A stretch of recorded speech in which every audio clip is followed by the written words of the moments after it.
is one of our businesses is that we offer group life and disability insurance to employers. And we are seeing right now the highest death rates we have ever seen in the history of this business, not just at OneAmerica. The data is consistent across every player in that business. Now, this is primarily working age people, 18 to 64, that are in employers like all the employers on the screen here. And what we saw just in third quarter, and we're seeing it continue into fourth quarter, is that death rates are up 40% over what they were pre-pandemic. Now, just to give you an idea of how bad that is, a 3 sigma or a 1 in 200 year catastrophe would be 10% increase over pre-pandemic. So 40% is just unheard of.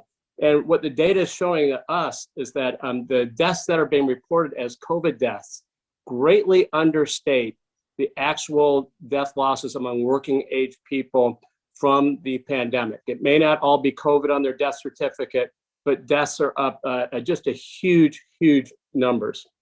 We're also seeing an uptick in disability claims. At first it was short-term disability claims, and now we're seeing long-term disability, whether it's long COVID or whether it is because people haven't been able to get the health care that they need because the hospitals are overrun. We're seeing those claims start to take up as well. And for OneAmerica, we expect the costs of this are going to be well over $100 million. And this is our smallest business. So it's having a huge impact on that.